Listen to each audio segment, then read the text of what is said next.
Muy buenas tardes a todos. Comenzamos el programa de hoy desplazándonos hasta Orcha, la Casa de la Cultura, porque tienen dos exposiciones que podréis disfrutar hasta dentro de bien poquito. Aprovechad. La que vamos a ver ahora, la exposición de fotografía del COVID.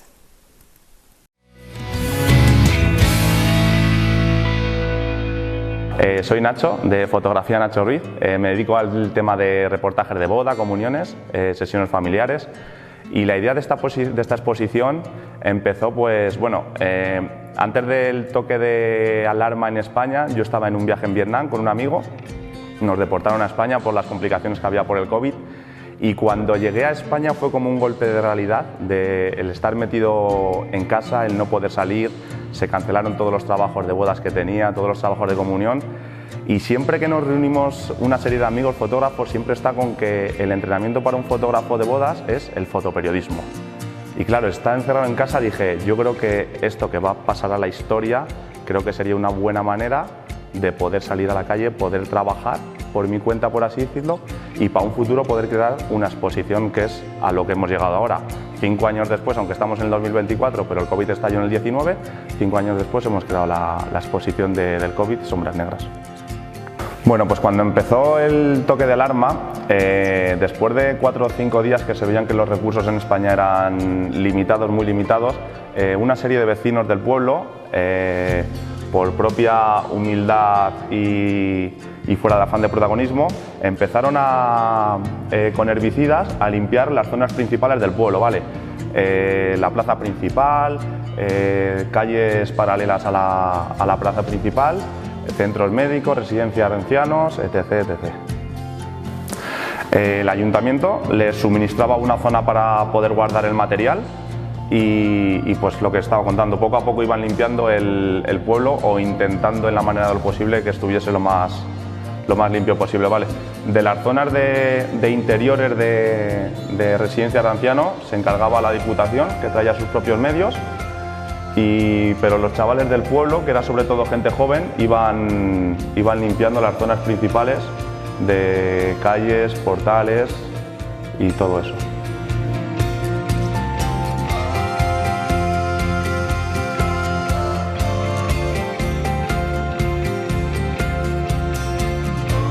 Como las mascarillas empezaron a ser limitadas y casi nadie podía conseguir una mascarilla, igual unos vecinos del pueblo junto con el ayuntamiento, que era el que repartía el material, en sus propias casas los vecinos empezaron a crear mascarillas, ¿vale? Dentro de sus posibilidades se creaban mascarillas y cada vecino tenía un pack a la semana de tela y de gomas con las cuales en su casa hacían las mascarillas, que después se repartirían a los vecinos del pueblo. En el ayuntamiento, por así decirlo, era la sede principal y el almacén donde se guardaban todas las mascarillas que los vecinos iban haciendo. Había una serie de vecinos también que se encargaban de ir casa por casa recolectando esas mascarillas y llevándolas al ayuntamiento. En el ayuntamiento había otra serie de vecinos que se encargaban de empaquetar todas las mascarillas y después distribuirlas por los vecinos de todo el pueblo. También el ayuntamiento, la parte de abajo, era un almacén de productos de primera necesidad que otro voluntariado del pueblo se encargaban de repartir a las familias más necesitadas del pueblo, que no tenían recursos como coches, etcétera, para poder salir a comprar. Y también había otra serie de voluntarios que se encargaban de ir a las viviendas de las personas mayores para poder ir a comprar medicamentos, ya que pues ya no podían salir a la calle. Trabajadores del ayuntamiento también, desde su propia casa, eran los que se encargaban de gestionar todo el trabajo que hemos visto ahora, ¿vale? Los que se encargaban de gestionar qué gente necesitaba tela, qué gente necesitaba gomas, quién se encargaba de repartir por las viviendas, etcétera. Luego aquí ya empezamos, trabajadores de servicios sociales del pueblo iban a casas en las que había ancianos y gente, los cuales no podían levantarse de su propia cama por su propio pie para asearse, para tomar medicamentos, y también tenían el trabajo de ir a las casas a ayudar. Aquí vemos también trabajadores que son los que se encargaban de repartir los productos de primera necesidad por las casas. Después de bastantes semanas de confinamiento, el Jueves Santo, como no, se tenía que celebrar, Jueves Viernes Santo, la Semana Santa en el municipio. La iglesia, aunque no admitía creyentes, pero seguía teniendo que estar limpia dentro de lo que estuviese necesario, y una serie de voluntarios junto con el cura pues limpiaban la parroquia.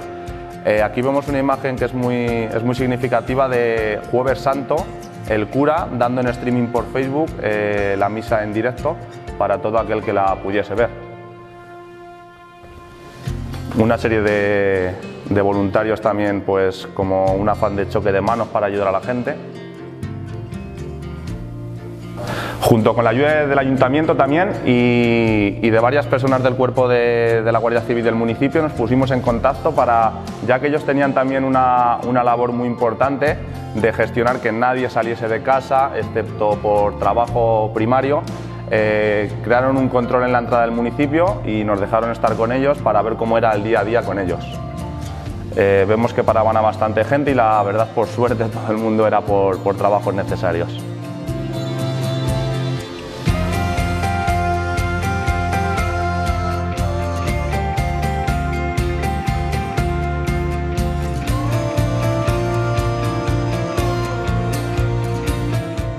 Aquí llegamos a la primera etapa donde ya se empiezan a poder abrir los negocios locales dentro de las leyes que establecían. Los bares, imposible acercarse a la barra, por ejemplo el estanco del municipio que tuvo que poner como una barrera para que la gente no entrase dentro y tú le pedías lo que fuese y él te suministraba desde dentro.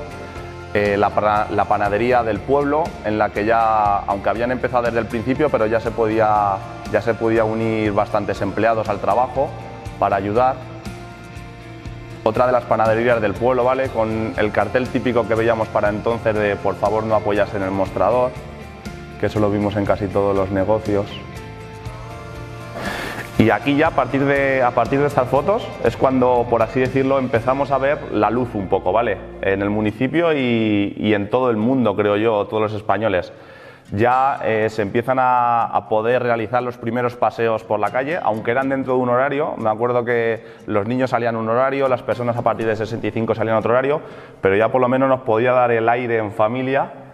Y aquí ya fue otra etapa bastante bonita y bastante emocionante, porque fue ya cuando se podían ver a otras familias de otras casas, y aquí por ejemplo vemos una familia del pueblo, la abuela, abrazando a los nietos. Fueron momentos la verdad que muy emotivos. Pues para mí, dentro de lo que es la exposición, mi foto preferida, la idea que lleva desde un principio y que parece que a todos los que han venido a ver la exposición les está gustando bastante, es la fotografía que vemos arriba del cuadro, en la que se ve un cono del control de la Guardia Civil en primer plano, el nombre de Orche de la Rotonda en segundo plano a mano izquierda y a mano derecha el Guardia Civil haciendo un control con los EPIs. Parece una foto como que está tirada al azar, pero es una foto que representa al pueblo, representa con el reflejo del agua que había caído, que eran tiempos negros que viene. Representa la importancia que tuvo la Guardia Civil con los pocos recursos que tuvo durante los primeros días de la pandemia. Y creo que es algo bastante significativo que todo eso se muestra en una foto. ¿Por qué Sombras Negras? El título de la exposición. Principalmente porque la exposición está realizada en blanco y negro. No están editadas en blanco y negro, sino que directamente hice la mayoría en blanco y negro desde la cámara. ¿El por qué? Porque era una época muy oscura que estábamos viviendo. Es una época muy oscura que va a quedar para nosotros en la posterioridad, y parece que no, pero la foto en blanco y negro llena más que la foto a color, ¿vale? Entonces, emocionalmente, porque es una época que es muy emocionalmente, que en ese momento pensábamos que no, pero al final ha sido dolorosa para muchos de nosotros, pues de ahí el blanco y negro. ¿Por qué alguna, aunque yo creo que a lo mejor habrá como mucho 10 fotos a color en la exposición? Porque las fotos a color parece que era cuando empezábamos a ver la luz. Iba todo muy mal, había que fumigar, había que limpiar todo, pero empezábamos a fumigar dentro de la residencia de ancianos y parecía que veíamos la luz porque se estaba acabando, y de repente volvía otra época negra y se volvía a cerrar todo, volvíamos a confinarnos todos y así un poquito. La importancia de esta foto es la foto que abre la exposición, aunque sería a mitad de exposición cuando tendría que estar situada por la época durante el COVID que se hizo. Pero este es un vecino de la localidad que se llamaba Néstor, por desgracia falleció. No falleció por el COVID, pero falleció un poco después. Es un agricultor del pueblo, el cual seguía teniendo que trabajar porque eran servicios esenciales la agricultura, ¿vale? Fui a su parcela, a su nave, donde estaba realizando unas labores de mantenimiento del tractor y el cual durante todo el invierno había recolectado mucha leña porque se encarga también de vender leña, ¿vale? Cuando llegó el buen tiempo, seguíamos sin poder salir de casa y a mí me confesó que había un montón de gente que le llamaba para comprarle leña para hacer barbacoas en casa. ¿Cuál era su respuesta? Que única y exclusivamente vendía leña a la gente mayor que la necesitase para poder calentarse en casa. Entonces, de ahí que pongamos su foto principal abriendo exposición por los detalles que tuvo y porque siempre ha sido una persona muy querida, la cual ya no está con nosotros. Y desde aquí, desde la Casa de Cultura de Orche, pues os invito a venir a ver la exposición. La forman un entorno de casi 90 fotografías, ¿vale?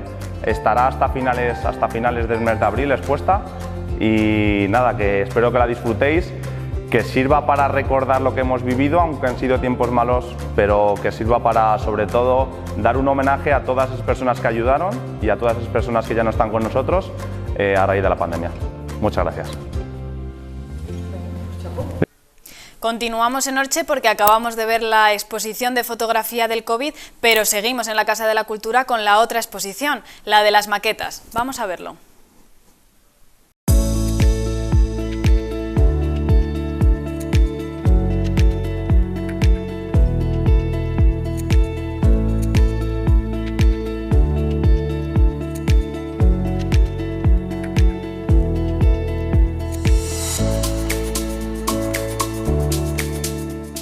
Hola, soy Ángel Luis, vecino de Orche, y os quiero presentar una colección de maquetas que he realizado a lo largo de los años. Es una afición que tengo desde chavalín, tanto la aviación militar como realizar maquetas.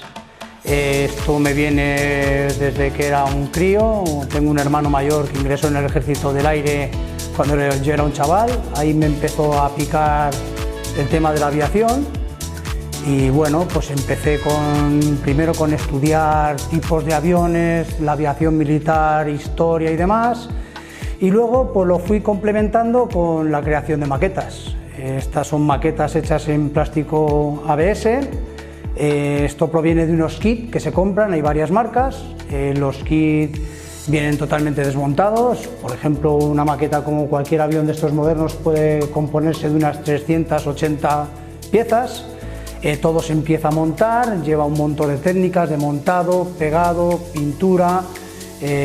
Por ejemplo, cualquiera de los aviones lo primero que se monta es la cabina, el cockpit del avión.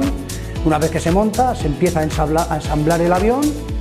Una vez ensamblado, pues empezamos a hacer pinturas, pegado de calcas, y luego ya, cuando el avión está acabado, el último toque es un envejecido. Lo que se hace es aportar a la maqueta realismo. Una maqueta nunca puede parecer un juguete, siempre tiene que ser algo que sea lo más próximo al original. Y bueno, pues tengo una colección, una parte son aviones modernos y otra parte son aviones históricos de la Segunda Guerra Mundial.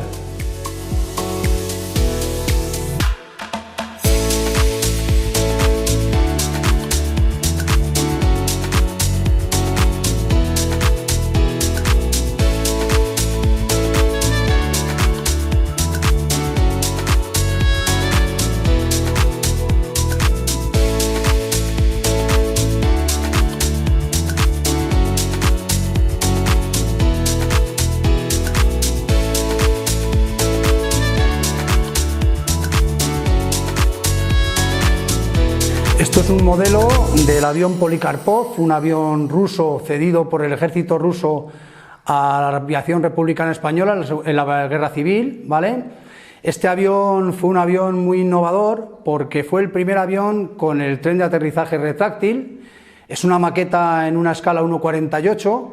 Es una maqueta complicada porque, claro, ya no existen pocos ejemplares en vuelo. Ahora mismo hay un ejemplar en la Fundación Infante de Orleans en Madrid, que vuelan todos los primeros fines de semana de mes, ¿vale? Entonces, bueno, pues una de las cosas que hice fue ir allí, hacer fotos del avión original, verlo volar y, bueno, pues hice la maqueta. Es una maqueta que tengo un cariño especial porque estos aviones despegaban en la batalla de Guadalajara, despegaban desde el Llano Mayor de aquí de Orche a defender Guadalajara. Igual que defendieron Guadalajara, también masacraron Teruel. O sea, cada avión tiene su historia, tiene su guerra y bueno, pues es una maqueta que tengo especial cariño. La verdad es que me costó hacerla, está modificada porque bueno, la cabina venía cerrada, yo le hice como originalmente se volaba, que era con la cabina abierta. Es un avión bipala, además otra curiosidad del avión es que la hélice puede girar en cualquiera de los sentidos. Y bueno, pues es una maqueta que tengo mucho cariño.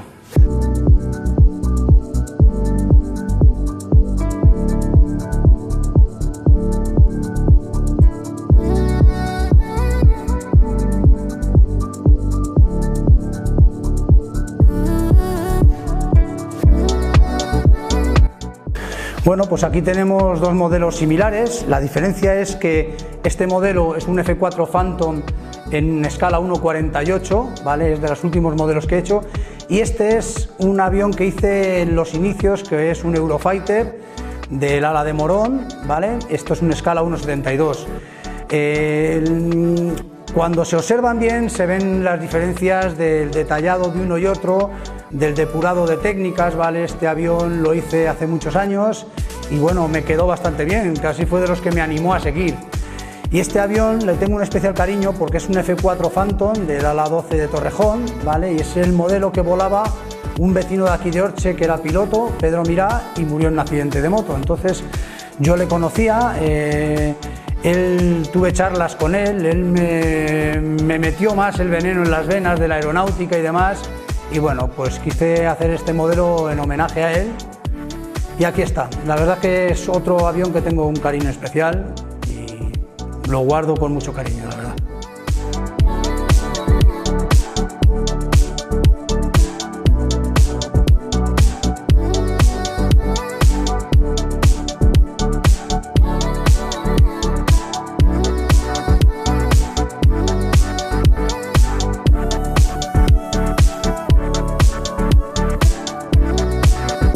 Bueno, pues una técnica importante en el modelismo es envejecer las maquetas, darles detalles, como por ejemplo las pérdidas de fluido, las pérdidas de líquido hidráulico en los alerones.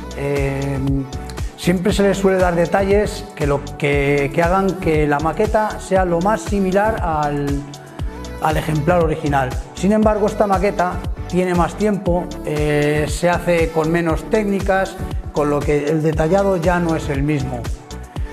Bueno, esto es cuestión de ir depurando técnicas. Por ejemplo, este F-16 yo creo que es la última maqueta que he hecho, ya tiene una técnica muy depurada en sentido de envejecerle, de darle sombras a los paneles del avión. Todo esto va a bases de técnicas estudiadas, pues de pincel seco, se hace con óleos, se hace con un prepanelado antes del pintado para que cuando nosotros le damos el color base se vea qué paneles están más tocados, qué paneles se han cambiado en el avión y en su fuselaje.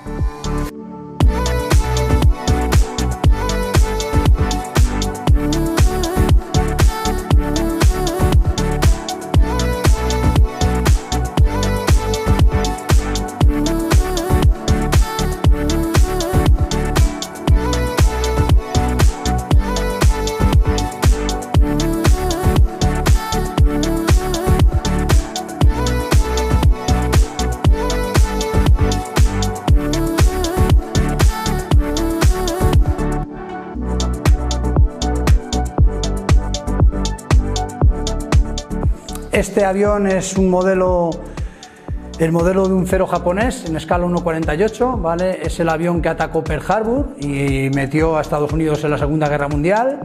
Es un avión también que tiene otra técnica que no he explicado, que es el chipping. El chipping es una técnica que lo que nos hace es desgastar la pintura del avión, pues simulando los golpes de pájaros y demás.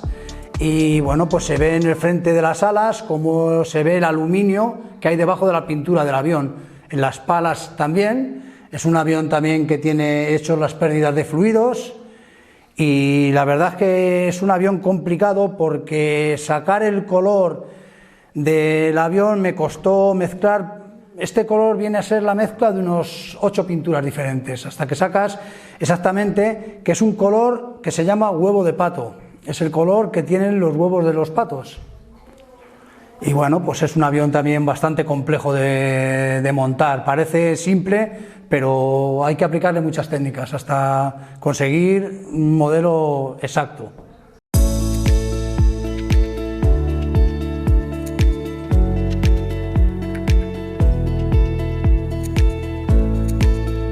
Este es el Messerschmitt Bf 109, es un avión de fabricación alemana, ¿vale? Partícipe en la Segunda Guerra Mundial. Este avión lo probaron los alemanes en el bombardeo de Guernica, lo pilotaba la Legión Cóndor, ¿vale? Y una curiosidad de este avión, aparte de que es una máquina para su época casi perfecta, ¿vale? Yo este avión lo expuse, lo quise exponer en un concurso italiano de modelismo. Y cuando les mandé las fotos me lo tiraron abajo, no me dejaron exponerlo porque llevaba la esvástica. Yo les contesté que yo, claro, por supuesto no tengo nada a favor de la esvástica, pero el avión original llevaba una esvástica en el timón y yo lo hice como se tenía que hacer, que era imitando al modelo original. Aquí está el mismo modelo, pero más avanzado, ¿vale? Este es otro modelo, es el mismo avión. Este, por ejemplo, no lleva la esvástica en el alerón, lleva los símbolos de la Luftwaffe, la aviación alemana, y es el mismo modelo, pero un poco más moderno.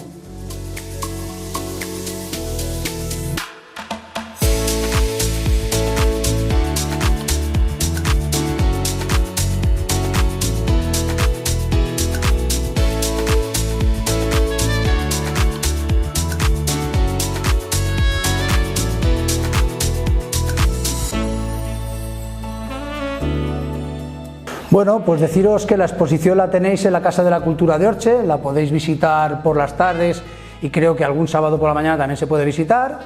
Y nada, pues animar a la gente a que cumpla sus sueños y si tiene un hobby que lo desarrolle, que lo viva, que disfrute de ello. Yo esto lo que consigue es relajarme. Yo tengo un trabajo como tenemos cualquiera, tengo hijos, tengo una familia, pero siempre busco un hueco para mis maquetas, para mis aficiones, mis libros de aeronáutica y bueno, pues con los años he visto que al final es algo que es parte de mi vida. Yo una gran parte de mi vida la dedico a esto, a desarrollar mis maquetas y a enseñarlas y animo a la gente que bueno, pues que esto es un hobby que divierte, que te relaja. Y bueno, pues os animo a todos a que hagáis algo así.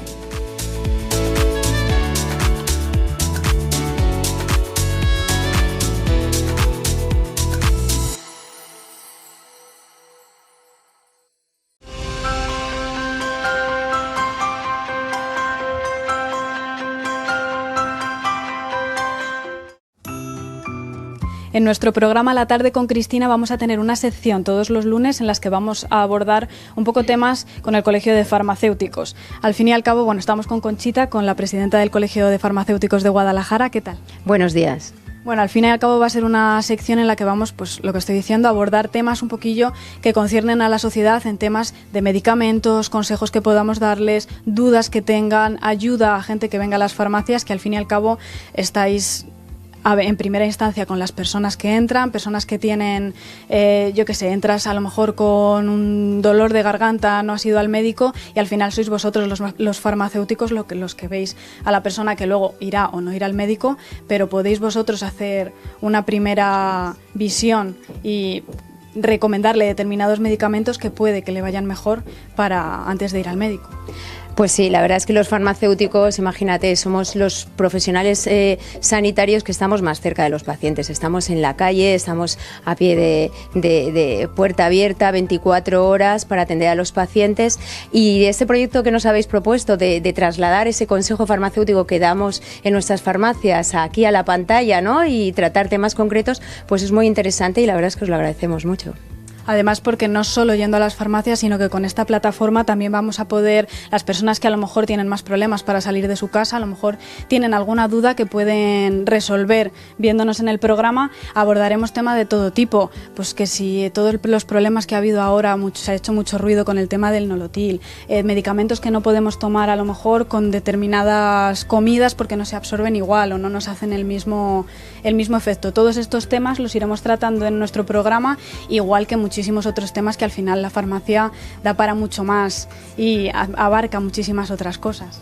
Bueno, la verdad es que los farmacéuticos somos especialistas en muchas cosas, ¿no? Nuestro consejo es formado, es un consejo especializado y yo creo que podemos pues traer a nuestros farmacéuticos especialistas en nutrición, en farmacología, bueno, en eso somos todos, pero especialistas en dermo, en ortopedia, especialistas en muchísimas ramas de la farmacia y creo que podemos ayudar mucho a los pacientes también desde la gran pantalla. También abordaremos determinados temas que tienen que ver con la ayuda, la asistencia a personas más mayores que quizás se manejan un poco peor con las tecnologías, que tienen cambios de medicación a lo mejor más frecuentes, que a lo mejor van al médico y se quedan con dudas, no les preguntan y al final van a la farmacia, van a por los medicamentos y vosotros les podéis explicar perfectamente pues cómo tienen que tomarse la nueva medicación, cada cuánto tiempo, en fin, resolverles algunas dudas que a lo mejor se quedan ellos y no saben mucho cómo actuar. Bueno, ahí estamos haciéndolo todos los días. El farmacéutico es el especialista en el medicamento, es el que más sabe de su farmacología, de su farmacocinética, de cómo va a funcionar, de qué efectos secundarios puede provocar, qué interacciones tiene con otros medicamentos, ¿no? Y en eso el farmacéutico está para ayudar a todos los pacientes e incluso tenemos proyectos muy interesantes como Tu Medicación al Día, en la que no solo estamos dando ese consejo a pie de mostrador, sino que hacemos ese seguimiento farmacoterapéutico de los pacientes, ¿no? De su medicación para que no tengan ellos que estar pendientes. Lo hacemos por medio de unas ruedas de medicación que llevan todo nuestro trabajo, toda nuestra experiencia, todo ese proceso de estudiar esa medicación, saber si tiene interacciones, si le puede provocar alguna o hay incompatibilidad entre todo ese tratamiento. Lo conciliamos con los médicos y hacemos ese seguimiento diario, ese seguimiento de ese cuidado de salud durante todo su tratamiento. Además, una de las cosas importantes que tenéis es que cuando vas a una farmacia sueles ir siempre a la misma. Lo estuviste comentando con Rosa en la última entrevista. Al final os convertís un poco como en esa pequeña familia en la que confiamos pues para cualquier cosa que nos pase, porque siempre vamos a ir a la misma farmacia. Entonces se generan unos lazos de confianza en los que al final podéis ayudar mejor a las personas que entran con dudas o con inquietudes acerca de medicamentos.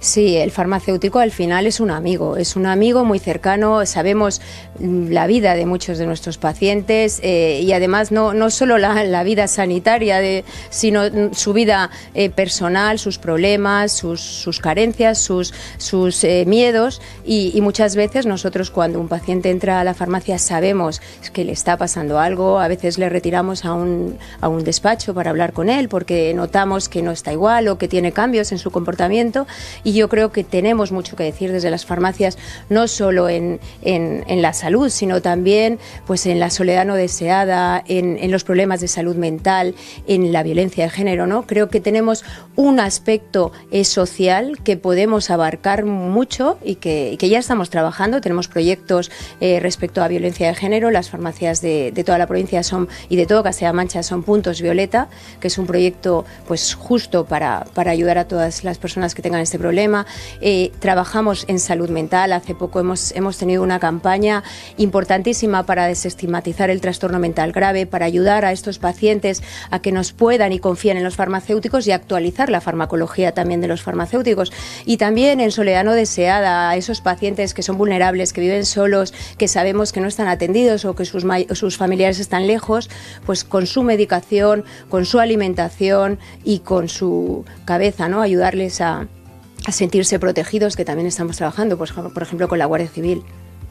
También en ese aspecto, con lo que me comentabas de las personas más mayores que quizás están un poquito más aisladas, también teníais ciertos proyectos para personas que no solo en Guadalajara, sino a nivel provincial, están en sitios más lejanos a lo que es la capital de lo que es Guadalajara y no tienen tanto acceso quizás a determinadas farmacias, su farmacia de referencia a lo mejor está a 30 kilómetros. también me consta que tenéis proyectos para acercar a todas esas personas pues la medicación que sea y que estén atendidas también, porque al fin y al cabo tenemos muchísimos pueblos que tienen despoblación, pero a los que también hay que atender y hay que dar cobertura. Y muchísima gente, al fin y al cabo, si tiene ese tipo de servicios que al final son primordiales en todos los pueblos que están quizás un poco más despoblados, se animarán a poder vivir en esos pueblos porque saben que tienen cobertura. Pues mira, lo has dicho casi todo, ¿no? Al final tenemos un gran proyecto, ahora un proyecto entre manos muy ambicioso que ya hemos firmado con el SESCAM, ¿no? Un proyecto que es el acercamiento de todos aquellos medicamentos de uso hospitalario en pacientes que son mayores, vulnerables, pacientes adherentes que ya llevan el tratamiento que es crónico y que te lo tienen controlado, para evitar que estos pacientes que viven en zonas lejas, estamos en una región muy despoblada, pues que tengan que acercarse a los hospitales, que a veces ni siquiera pueden porque no tienen coche, porque no tienen familiares cerca. Entonces, bueno, pues comenzaremos, ya estamos terminando el desarrollo de las plataformas donde vamos a trabajar conjuntamente la administración, los hospitales, la farmacia comunitaria, los colegios y las farmacias y bueno, nos ponemos todos de acuerdo en una única plataforma para dar trazabilidad al medicamento, para dar seguridad, para dar control a ese medicamento, porque va a estar siempre en manos de profesionales farmacéuticos especializados y, por supuesto, para dar esa cobertura de salud integral al paciente, ¿no? y que le acerquemos ese hospital también a su casa. Yo creo que es un proyecto importantísimo, ambicioso, se está haciendo en algunas comunidades autónomas, pero no con la dimensión que se va a hacer en Castilla-La Mancha, y bueno, pues es otro paso más, otro paso adelante en la multidisciplinaridad y en conseguir pues esa One Health, ¿no?, que todos perseguimos. Pues todos estos temas, como hemos dicho antes, los iremos abordando a lo largo de los días en los que tengamos esta sección. Hablaremos de muchísimas cosas que ya hemos estado más o menos hablando un poquito, pero muchísimas otras que al final el Colegio de Farmacéuticos tiene muchísimas cosas que decir y muchísimas cosas que aportar, que a lo mejor son un poquito más desconocidas, tratamientos a lo mejor para enfermedades más largas, cómo afectan, cómo nos los tomamos, qué podemos hacer si tenemos algún efecto secundario. Todas estas cosas las acabaremos hablando con Conchita y podremos dar un poquito de voz a las dudas que puedan tener estas personas. Pues sí, y además ese consejo cada vez más personalizado, más formado, más personalizado, que es a lo que avanzamos, ¿no? A tener esa medicina de precisión, esa salud personalizada para dar la respuesta a cada paciente en sus necesidades. Así que estaremos aquí para daros toda esa información y para ayudaros y, por supuesto, encantadísimos de participar. Pues muchísimas gracias, Conchita, y ya nos podréis ver en nuestras secciones y resolveremos todas las dudas y todas las inquietudes que tengáis.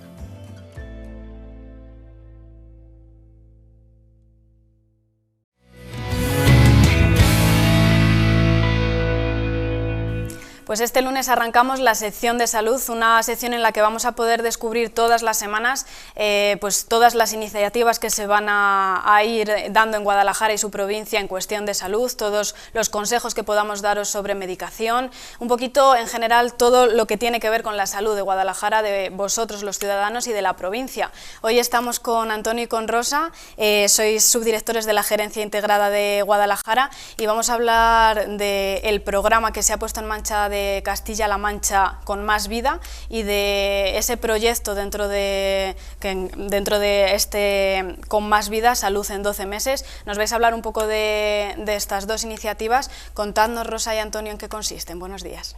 Buenos días. Pues mira, el Plan de Salud Estratégico de Horizonte 2025 de Castilla-La Mancha, que es nuestro marco estratégico que define las actuaciones por las que trabajamos los profesionales sanitarios y no sanitarios del SESCAM en Castilla-La Mancha, nos define una serie de líneas estratégicas. Una de las líneas estratégicas es la interacción entre niveles asistenciales y también la acción con la comunidad, porque se trata de trabajar más en la salud de la población y de llevar la salud de la población donde está la población, de llevar la salud a las personas. En este marco estratégico es donde se engloba el proyecto de Salud en 12 meses. ¿Y en qué consiste Salud en 12 meses? En 12 meses en los que se va a poner el foco cada mes en determinadas actuaciones para dar a la población esas herramientas y esas estrategias y que su salud esté bien. Eso es. Nosotros lo que trabajamos es en planificar cada mes poniendo el foco en uno de los problemas o más prevalentes o más importantes para la población, para que nuestra red de atención primaria de toda la región podamos trabajar de manera coordinada en acercar esa salud y generar más salud, porque lo que queremos es que la población no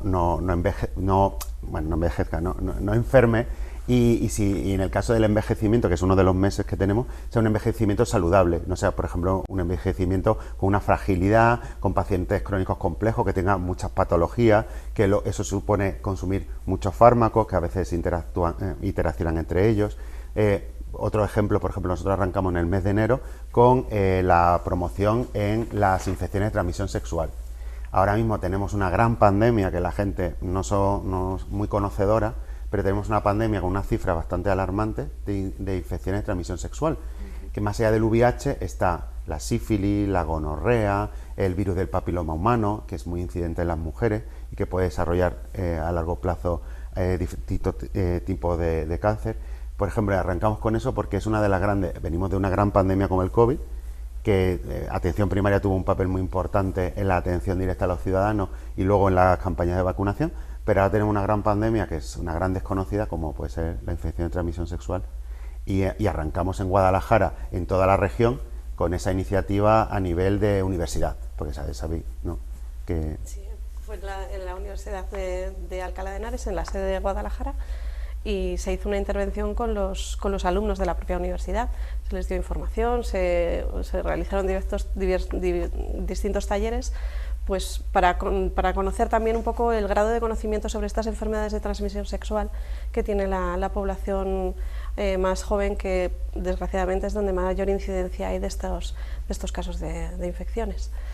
¿Y cómo fue la acogida en esta universidad? ¿Cómo llegasteis, planteasteis el problema, les disteis información? ¿Cómo lo acogieron los universitarios? Pues tenemos una muy buena coordinación con la Universidad de Alcalá, porque además nosotros somos centros universitarios también, porque acogemos alumnos en práctica de medicina, de enfermería, de fisioterapia y también de alumnos de FP, de toda la provincia. Entonces, pues lo cogieron muy bien, porque no es solo el díptico o la charla que le puede dar en un minuto, sino que hacemos juegos con ellos en función de, obviamente, de la población que te dirijas. En este caso, población joven, universitaria, pues hicimos juegos para que ellos, a ver cuánto sabes de, porque muchas veces pensamos que sabemos mucho de enfermedad de transmisión sexual, igual que sabemos mucho de cómo alimentarnos saludablemente o cómo hacer ejercicio, pero luego si haces un cuestionario divertido con un Kahoot o con una tabla en plan de un rosco de preguntas y tal, y ellos como que interactúan muy bien y luego se dan cuenta que tienen muchos falsos mitos, que tienen mucha desinformación que ellos pensaban que era cierta, porque tenemos un problema ahora con las redes sociales y la información. No vienen al médico ni a la enfermera, sino que van directamente a TikTok o a Instagram, que bien usado puede ser una fuente de información fantástica, pero lo que queremos con Salud 12 meses es que en este caso los profesionales sanitarios de atención primaria de Maranchón, de Cogolludo, de Molina de Aragón o de aquí de la capital sean los que transmitan y den esa información o puedan resolver las dudas que pueda tener la población. Eso es, que al final sois los profesionales los que tenéis que darnos las herramientas para conocer todo este tipo de temas que, pues como tú has dicho, a lo mejor pensamos que sabemos, pero en realidad desconocemos muchas cosas. Con la llegada de las redes sociales, es verdad que a lo mejor nos metemos en alguna página y decimos, ah, mira, esto es así, y no todo es verídico. De hecho, hay muchísima desinformación dentro de las redes sociales en este tipo de aspectos. Has comentado que empezasteis con este proyecto en enero. ¿Cómo van a sucederse estos meses? ¿Qué otros proyectos tenéis para cada mes? Pues mira, por ejemplo, por poner más ejemplos, en el mes de marzo se hizo la intervención de alimentación saludable y durante todo el mes se realizaron diversas acciones en distintos centros de salud, informando a la población pues de lo que era la alimentación saludable, respondiendo dudas sobre mitos o no mitos de alimentos que son más saludables que otros, desmontando medias verdades y sobre todo informando a la población. Y por otro lado, a los propios sanitarios nos resulta muy interesante estas actividades porque nos dan una información de lo que realmente conoce la población y de lo que necesitan nuestros pacientes y la población de nuestros entornos, porque consideramos que tenemos unos niveles de conocimiento que muchas veces no llegan a la población y que la población por diversos factores, pues o no tenemos tiempo en las consultas para dar una información detallada y por otro lado no tenemos el tiempo tampoco de conocer qué es lo que necesitan nuestros pacientes. Entonces estas actividades nos resultan muy útiles para enriquecernos a nosotros profesionalmente y entrar en un contacto más comunitario, que es el objetivo de estas acciones. Ser más cercano al fin y ser más cercano, desde luego. Y luego, pues Antonio puede decir más. Cerrar mitos, por ejemplo, porque la intervención fue muy interesante porque llevamos el plato, ¿no? Que es un poco el poke, que ahora se lleva mucho comer pokés y tal, sí. Pues es la técnica del plato de toda la vida, que es súper saludable, es decir, hidrato de carbono, la parte proporcional de proteína, la parte de grasas sanas que puedas tomar, pero también te das cuenta, porque hacíamos muchos juegos de falsos mitos, ¿no? ¿Qué engorda más? ¿Este yogur light o este yogur con todo el contenido de grasa, ¿no? Natural del yogur? ¿Qué es más saludable? ¿Es saludable hacer el ayuno intermitente? ¿Hay evidencia científica de tal? Hablamos de las curvas de insulina, de glucemia, de tal. Interactúas con ello y te das cuenta, obviamente, las necesidades y las preguntas que te puede hacer una persona, yo que sé, que pase por el Alamín en esa campaña, o en Gusur cuando estábamos en ese día de la campaña, no te hace las mismas preguntas porque es un perfil de persona distinta y que come distinto que a una persona, yo que sé, que hagamos una intervención en Junquera de Henares que hicimos, que es una zona más rural y más cerca de Guadalajara, con otras preguntas a lo mejor, pero que hay mucho mito en torno a esto, o yo que sé, el mes sin tabaco, que es el mes de mayo, que vamos a arrancar ahora, que ya tenemos todo preparado para hacer esa campaña del mes sin tabaco, pasa igual, ¿no? Sí, y luego, por ejemplo, durante los meses de verano vamos enfocados más a problemas prevalentes más prevalentes de la piel, como pueden ser las lesiones, los cánceres de piel, los distintos tipos de cánceres de piel, como el melanoma, que digamos que es el que más nos inquieta, o los golpes de calor, que en verano siempre es una patología desgraciadamente prevalente y que es una patología fácilmente evitable con acciones muy sencillas y muy al alcance de todos. Entonces son acciones que nos interesa mucho llevar a la población, ver hasta dónde conocen y a informar mejor para que todas estas acciones, pues todas estas patologías no sean tan prevalentes, las podamos prevenir. El objetivo de todo esto es generar salud y prevenir, sobre todo prevención. A toda la población, son campañas que quizás algunas están más enfocadas a un tipo de población específica, como hemos comentado antes, con temas de las universidades, a lo mejor la alimentación es más genérica, pero al fin y al cabo es para que toda la población pueda saber y tener las herramientas para tener salud, que es el objetivo de todo esto. Hemos dicho además que tenéis una interacción muchísimo más cercana con todas las personas que van a la campaña y se enteran de todo este tipo de trucos, por ejemplo, en alimentación, para estar más sanos. También supongo que al ser esa interacción más cercana, dependiendo del perfil, que lo hemos estado comentando antes, tendréis unos consejos u otros. No es lo mismo alguien que vaya con alguna patología alimenticia que alguien que quiera comer sano para estar saludable, pero que no tenga ningún otro tipo de patología. Sí. Claro, de todas formas, en estas intervenciones también las informaciones que se dan son muy genéricas y generales para una población general y no entramos en patologías concretas. Si en estas intervenciones se acerca algún paciente, alguna persona que tiene determinada patología y que solicita información sobre esa patología, pues ya se le remite a su equipo de atención primaria, que es el que realmente conoce su problema y le puede dar una información más detallada e individualizada a su problema concreto. Estas acciones son acciones de información general sobre bases generales de temas muy amplios. Entonces, enfocadas a toda la población. Si luego detectamos que una persona en concreto tiene una determinada necesidad, pues se le remite a su equipo de atención primaria. Como además las acciones se hacen en distintos centros de salud, es muy fácil luego el acceso a su médico o a su enfermera e incluso ponernos en contacto con ellos para dar la voz de alerta de mira, hay que tratar este problema con esta persona. Pues Rosa, Antonio, muchísimas gracias por venir a dar visibilidad a este programa Salud en 12 meses. Me habéis comentado que el próximo mes será el mes del tabaquismo para concienciar a la gente sobre este problema que sigue creciendo y que está muy arraigado en la sociedad española. La verdad que todavía mucha gente fuma y hay que concienciar sobre este problema y los futuros problemas que van a tener las personas fumadoras, ¿no? Totalmente. Gracias por estar con nosotros y por contarnos sobre esta iniciativa. Estaremos muy pendientes estos meses de los programas que vayáis sacando a lo largo de este año. Muchas gracias. Muchas gracias a ti. Nos queda aún mucho por ver a lo largo del programa. Vamos a hacer una pausa pequeña para publicidad y nos vemos a la vuelta.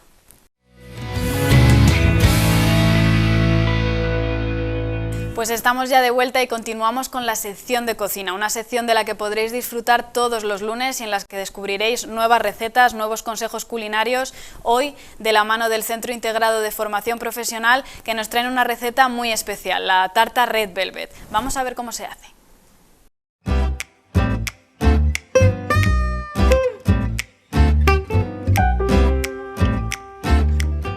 Buenos días, soy Antonio Montes, profesor de cocina y pastelería de la Escuela de Hostelería del Centro Integrado de Formación Profesional de Guadalajara. Hoy tenemos aquí a Víctor, que es alumno de primero del ciclo formativo de grado medio de cocina y gastronomía, y Mario, que es alumno del ciclo formativo de grado superior en dirección de cocina. Hoy vamos a elaborar una receta que está bastante de moda últimamente, se llama Red Velvet, una tarta Red Velvet. Para ello tenemos que hacer un bizcocho y para ello necesitaremos 2 huevos, harina, azúcar, aceite de girasol, un poquito de zumo de limón, leche, un poquito de bicarbonato, un poquito de esencia de vainilla, cacao en polvo y colorante en polvo, que va a ser el que le dé el color característico de esta tarta.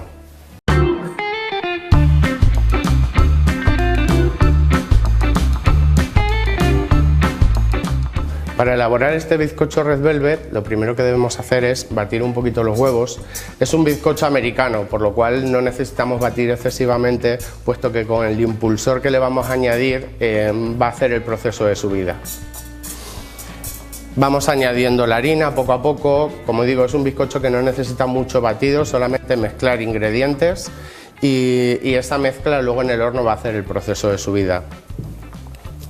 Vamos añadiendo ingredientes, el azúcar, harina, añadimos el aceite. Da igual que añadamos unas cosas antes, otras cosas después, no pasa nada. En este tipo de bizcochos no va a pasar nada. El zumo de limón lo añadimos sobre la leche, puesto que no estamos en América, no tenemos leche agria, por así decirlo. Entonces la forma de conseguir esa leche agria es añadiendo el zumo de limón sobre la leche. La leche va a tener una textura como cortada y eso nos va a dar la sensación de leche agria americana. Entonces es la forma fácil de obtener este resultado. Añadimos el bicarbonato. El bicarbonato lo que produce en este bizcocho es que al mezclarse con el limón hace un proceso químico, una reacción química, que es el que va a producir gas, y ese gas es el que en el horno nos va a producir el alveolado en el bizcocho. Añadimos el colorante que le da el color característico de esta tarta de Red Velvet, y una vez que tenemos todos los ingredientes juntos, simplemente mezclados, como veis va cambiando el color de la tarta, ya coge su color rojo característico. La esencia de vainilla es para saborizarla, simplemente un pelín, y lo echamos en el molde. Lo vamos a llevar al horno a 180 grados durante unos 30-35 minutos hasta que fije la estructura.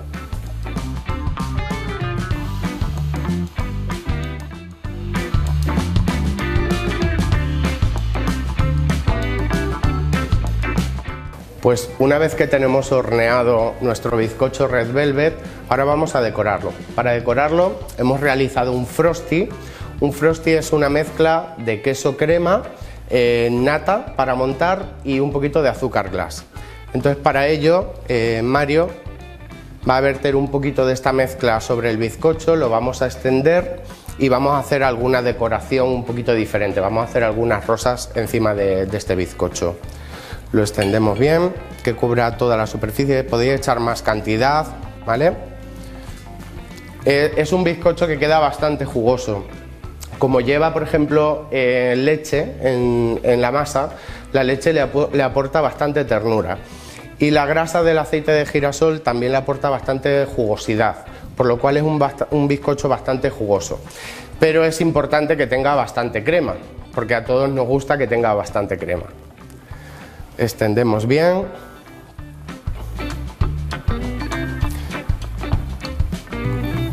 Vale. Vale, mirad, y ahora os voy a hacer una rosa, como lo haríamos sobre la tarta.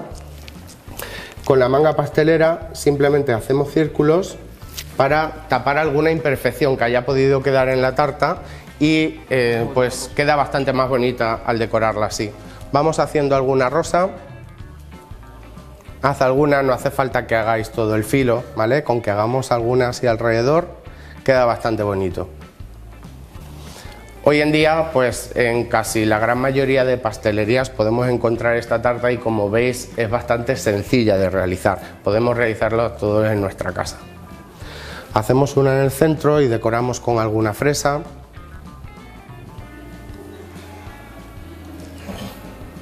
Venga, una en el centro, ahí, decoramos por ejemplo con una fresa y tendríamos elaborada nuestra tarta Red Velvet.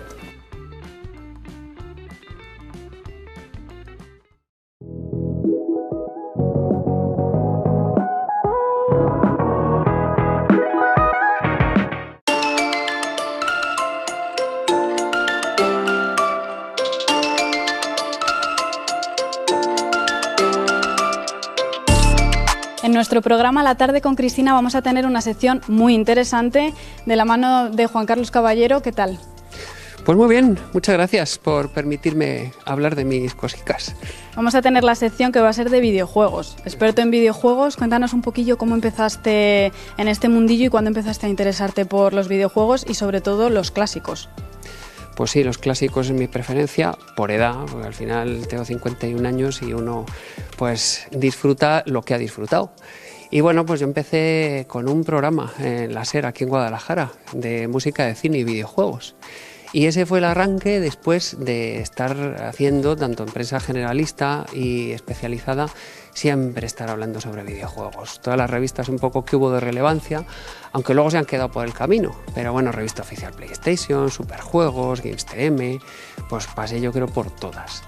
Y en la actualidad pues soy el redactor jefe de Retro Gamer, que lo tenemos por aquí. También hago la sección de videojuegos de fotogramas de la revista de cine. Y luego también dirijo ferias de videojuegos. Ferias pues como la más importante, la más relevante, Retro World, que es el evento de referencia de industria y cultura del videojuego. Y luego pues hice también aquí en Guadalajara, hasta que la pandemia nos impidió seguir haciéndolo, Guadagaming. O sea, Guadagaming, que además tuvo bastante acogida.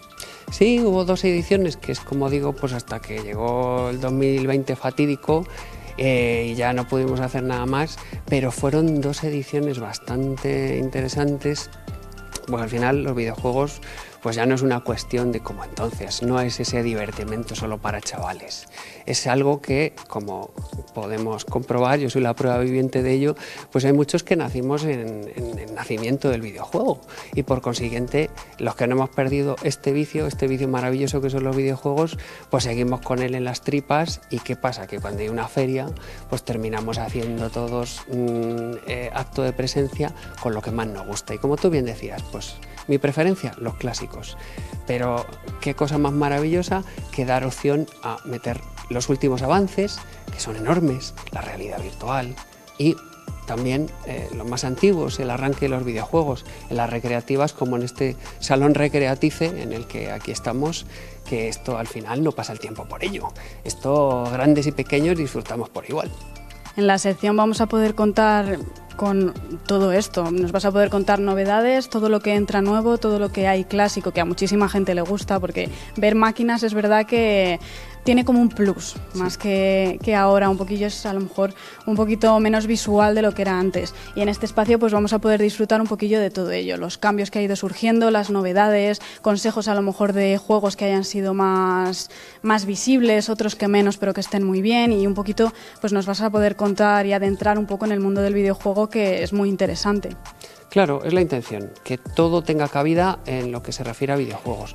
Podemos traer a alguien relevante, algún desarrollador, podemos hablar de videojuegos clásicos, podemos hablar pues eso, de cómo se ha cerrado el círculo con un arranque del videojuego en un salón recreativo, que en el momento en el que el videojuego doméstico fue tan potente que más o menos lo que encontrábamos en los arcade y lo que había en casa era parecido, era similar, se igualó y entonces los arcades desaparecieron. ¿Qué sucedió? Que en ese avance de que ahora tenemos en casa cosas tan absolutamente hiperrealistas, lo que buscamos es la diversión per se, la diversión pura y dura. ¿Y dónde la encontramos? En los clásicos, en el arcade, que sí, es cierto que esto lo podemos emular, sí, es cierto que podemos jugar a esto de muchas maneras, pero su hábitat natural, como yo digo siempre, el lugar donde todo nació, la máquina arcade tiene un algo, tiene una presencia física, tiene un efecto llamada que automáticamente no es replicable, a no ser, claro, que te compras una arcade y la metas en tu casa. También podemos hablar de eso. También podemos hablar de eso. No vamos a desvelar más porque al final la sección va a dar para muchísimo y vamos a poder ir hablando de todo esto a lo largo de todos los programas y bueno, contaremos contigo y veremos qué cosas podemos hacer que van a ser muy interesantes.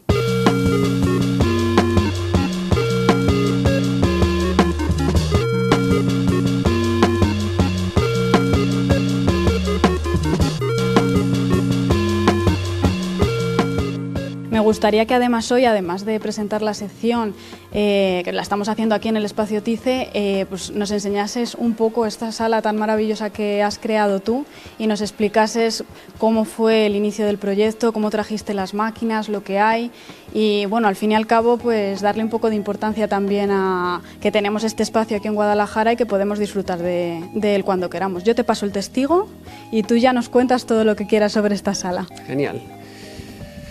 Pues el Salón Recreatice, en obvio homenaje y sobre todo juego de palabras a ese salón recreativo clásico, en definitiva intenta recrear el sabor y el resultado de aquellos salones arcade de aquellos años 80, aquellos años 90.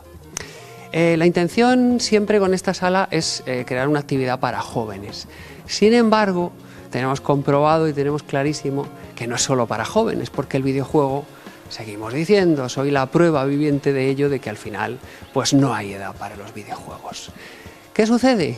Cuando hacemos ese intento de que vengan aquí jóvenes, suele venir algún padre, suele venir algún tío y son los que se agarran, se aferran a los mandos de estas máquinas y dicen, bueno, nos vamos ya, dice el chaval, y el padre dice, una partidita más. Las arcade, las máquinas clásicas. Esto es una maravilla porque es, como digo, el videojuego por el que no pasa los años. Son estructuras de juego que, si bien se crearon en su momento a modo sacacuartos, es decir, era algo que eminentemente estaba destinado a que echáramos la monedita. Entonces los juegos eran muy difíciles. Ahora los chavales que dicen, ay, papá, tío, esto es muy difícil. Realmente era difícil porque ese era el fin, sacarnos los dineros, que echáramos moneda, que le diéramos al continúe. Eran juegos además que ahora que se habla mucho del juego social, que se juega mucho online, no, el juego físico. La fisicidad de ese juego en el cual tú te pones a alguien al lado y a modo competitivo o a modo cooperativo estás codo con codo. Si hay batalla aquí, hay batalla en la vida real. Estás dándote codazos con el de al lado, con el Street Fighter o con el juego que sea. ¿Cuántos amigos se hicieron en los salones recreativos? ¿Cuánta gente salió hablando cuando antes no se conocía? El poder mágico de las arcade.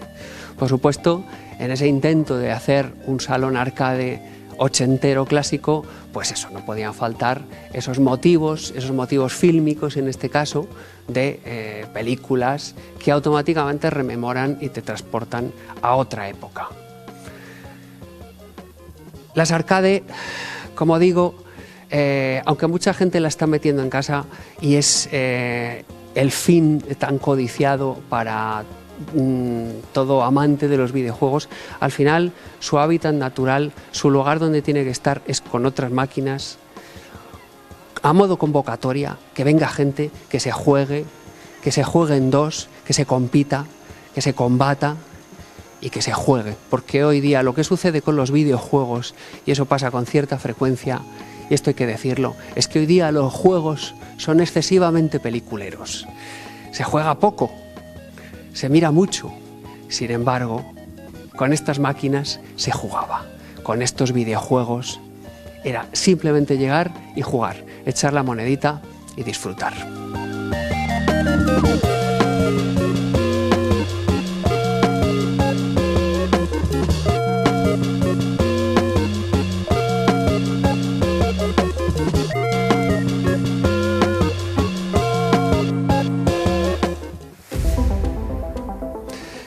Los videojuegos son cultura.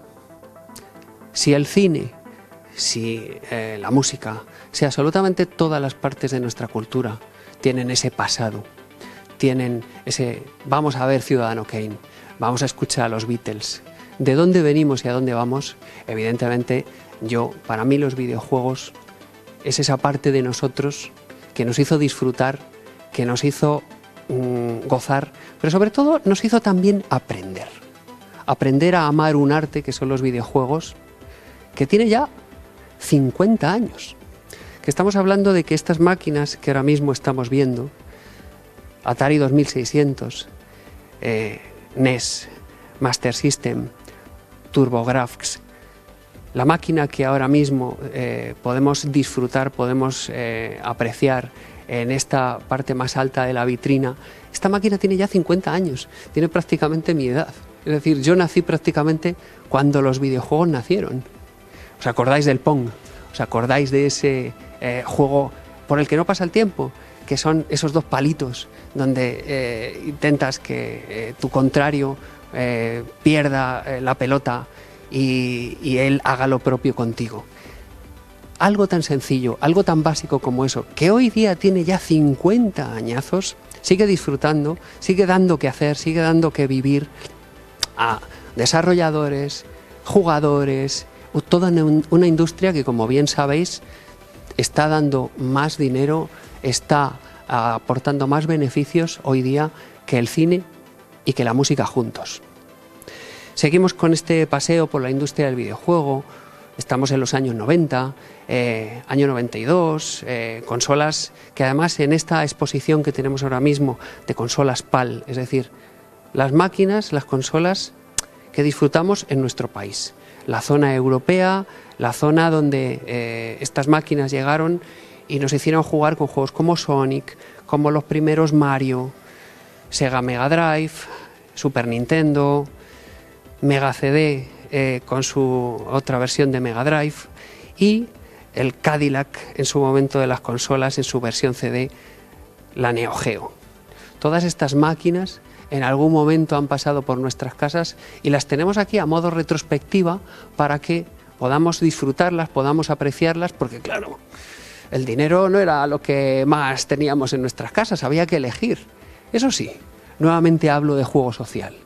Qué disfrute tan bueno era cuando yo tengo la Super Nintendo, mi amigo tiene la Mega Drive y nos vamos a casa de el que tiene la contraria de la que tengo yo para jugar a sus juegos. ¿Cuántos amigos hicimos así, insisto, y cuánto juego social se hacía no online, sino absolutamente offline, gracias a estas máquinas maravillosas que por aquí podemos apreciar poco a poco en este avance, en esta evolución, la primera PlayStation, su contemporánea y su enemiga en su momento Sega Saturn, un poquito más tarde la Nintendo 64, esa máquina que además ya dio un avance tremendo a las 3D, a ese estar en 3 dimensiones en el espacio y el poder disfrutar de un Mario, como fue uno de los mejores videojuegos que ha habido jamás, como es Mario 64, gracias a esta máquina, donde nos podíamos mover por entornos tridimensionales a placer y a nuestra conveniencia. Y seguimos avanzando en el tiempo, en este viaje mágico por esta retrospectiva que aquí hemos colocado. Tenemos también la GameCube, tenemos Dreamcast, tenemos la primera Xbox, que ya lleva unas cuantas generaciones, y por supuesto PlayStation, que no es ni mucho menos la primera consola que salió, pero ya es retro para algunos. Estamos hablando de máquinas que, si lo pensamos, ya tienen 25 años. Y dices, madre mía, ¿tanto tiempo ha pasado?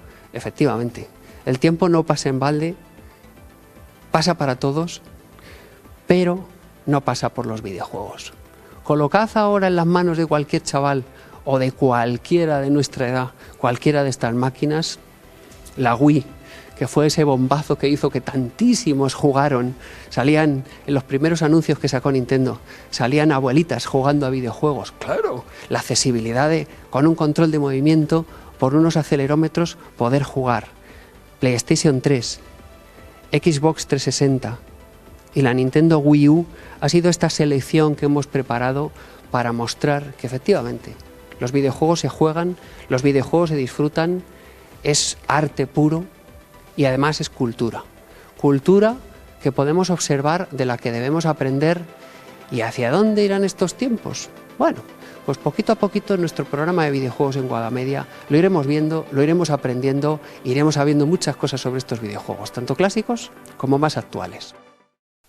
Nos vamos directos a la Diputación porque ahí hay un rincón muy especial, el Rincón Laina Serrano, que muchos conoceréis. Hace poco fueron las jornadas de puertas abiertas y pudisteis pasar a verlo. Para los que no conocéis todavía este rincón, que os invitamos a descubrir, vamos a ver un poquito.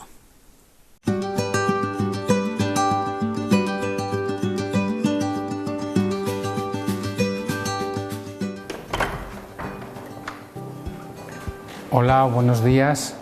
Bienvenidos al legado de Laina Serrano, aquí en el Palacio Provincial, en la excelentísima Diputación Provincial de Guadalajara.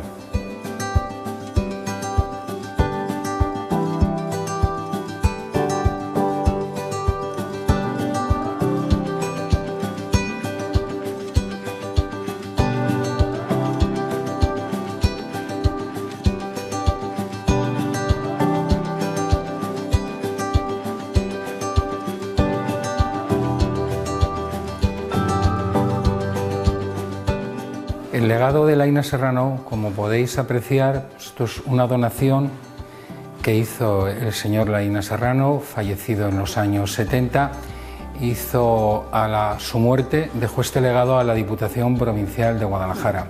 Era su despacho, un despacho que le fue regalado en el año 1920 por su padre cuando acabó la carrera. Como todos sabéis, son familia de otorrinos, tenía la consulta en la calle La Gasca primero, luego pasó a otras dependencias de la calle Hortaleza y este era su despacho. Y él tuvo la intención de que al morir pues esto se expusiera, que lo vieran los alcarreños, como él decía, para que apreciasen lo que era este despacho. Es un despacho de madera de nogal, las delanteras todo tallado a mano, con las traseras de haya y pino, etcétera. Este despacho se encontraba en las instalaciones no puestas al público de la Diputación Provincial y ya en unas condiciones un poco de deterioro.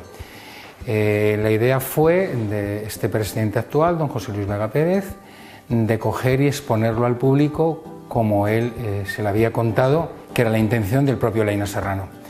Entonces se aprovechó y mientras la pandemia, esto lo ha restaurado todo, la que era profesora, que ya con este trabajo pues acabó su historia en la Diputación porque se jubiló, la llegó la edad, lo hizo en nuestras dependencias de la finca provincial de Alovera y durante la pandemia y estuvo pues restaurando, hizo todos los muebles, como vais a ver ahora, las sillas estas de aquí, los terciopelos estaban dañados pues de tantos años, porque el despacho, si se le regaló en 1920, pues entendemos que ya tiene 104 años. Bueno, pues veis los cuadros también. Los cuadros fueron pues todos los pergaminos que tenía este señor de cuando le hizo a la Diputación hijo predilecto de la provincia, cuando le hicieron hijo predilecto de Durón, hijo adoptivo de Atienza. Entregó sus cosas más personales, como podéis apreciar. A ver, no empezó explicando quién era Laina Serrano. Yo creo que todos lo conocéis.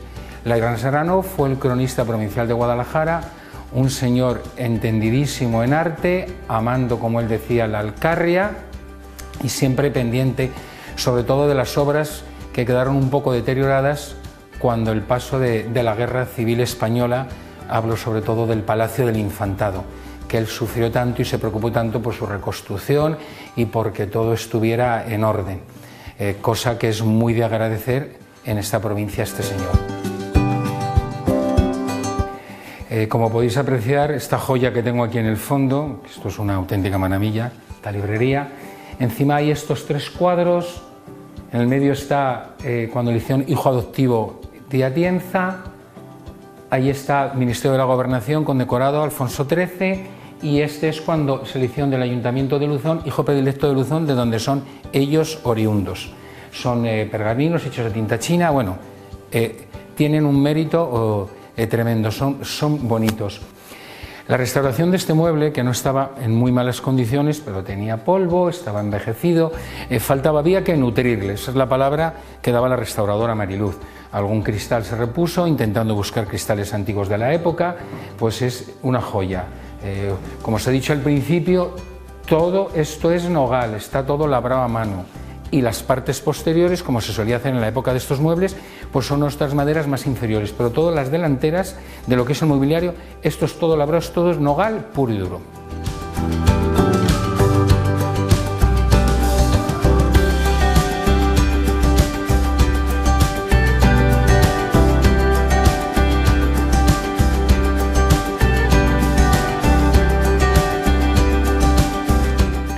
El sillón que se encuentra aquí a mi izquierda es un sillón de cuero, un cuero labrado a mano. Este sillón prácticamente yo los dibujos no los veía, estaban negros.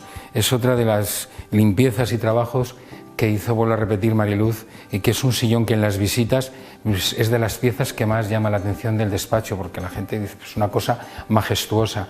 Creo que es otra de las joyas que hay aquí en esta habitación dentro del legado. Aquí, como podéis apreciar en esta estantería, están sus condecoraciones personales que él también las donó. Ahí está la encomienda Alfonso X el Sabio, puesta por el rey Alfonso XIII, historias de la Casa de Guadalajara, placas, o sea, tiene un valor sentimental. Él donó todo, él quería que esto se expusiera y que se viera todo aquí en la Diputación Provincial.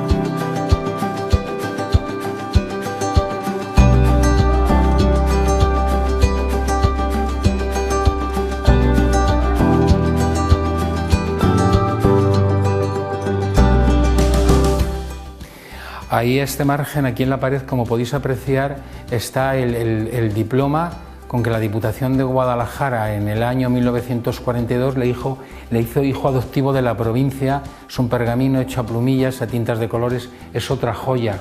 Él, vuelvo a repetir, él quería todo, donó todo. Él, todas sus condecoraciones quería que se lucieran, que se vieran, que viera el pueblo lo que le habían entregado en vida.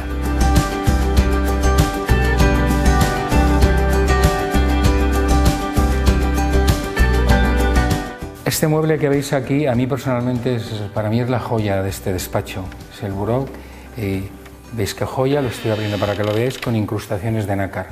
Esto es una maravilla. Los labrados, yo creo que esto es único. Es bastante bonito. A la gente, cuando lo abro y lo enseño, pues la gente te hace ¡oh! Y luego, siguiendo, aquí en el fondo, arriba está su propio retrato. Es un retrato de M. Montiel, de 1950, es el propio Laina, con el mueble, con esta figura que veis aquí, y luego delante los libros que veis, que son los que tengo aquí, son los libros originales, donados a la Diputación, por supuesto, que están encuadernados, de la historia de los Mendoza, los castillos de Guadalajara. Bueno, creo que eso todos sabéis a lo que él se dedicó y los libros que él escribió.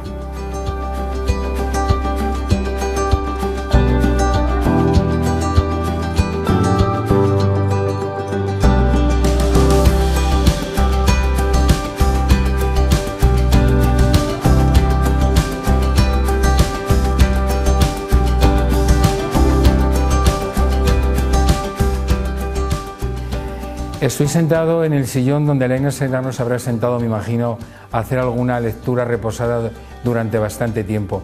Es el sillón que se ve en el cuadro de él, el que os he dicho de 1950. Es un sillón que no se veía en los dibujos, estaba oscurísimo, estaba sucísimo.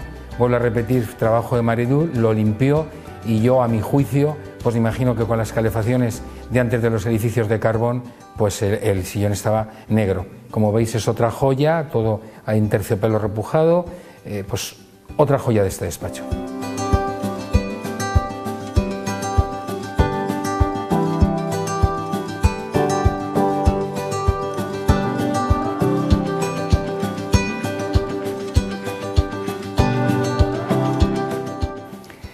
Y ya por último estamos aquí en su mesa del despacho, que tantos escritos habrá hecho hablando del Alcarria y presumiendo de la provincia de Guadalajara, tan rica en monumentos.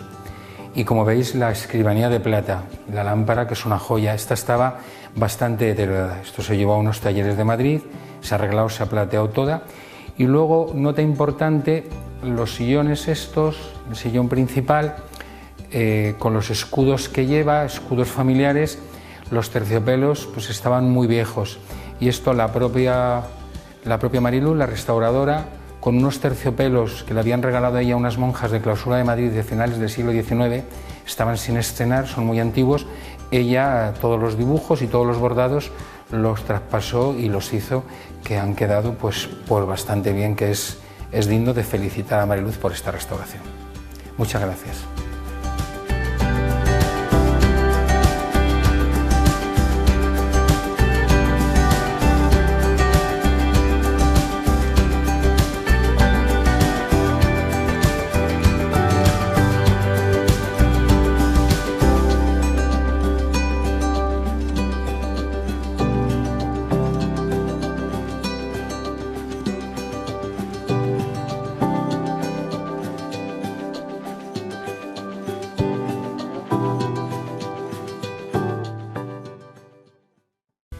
Pues hasta aquí el programa de hoy. Muchísimas gracias por estar otro día más con nosotros y tenemos la siguiente cita este miércoles. No os lo perdáis.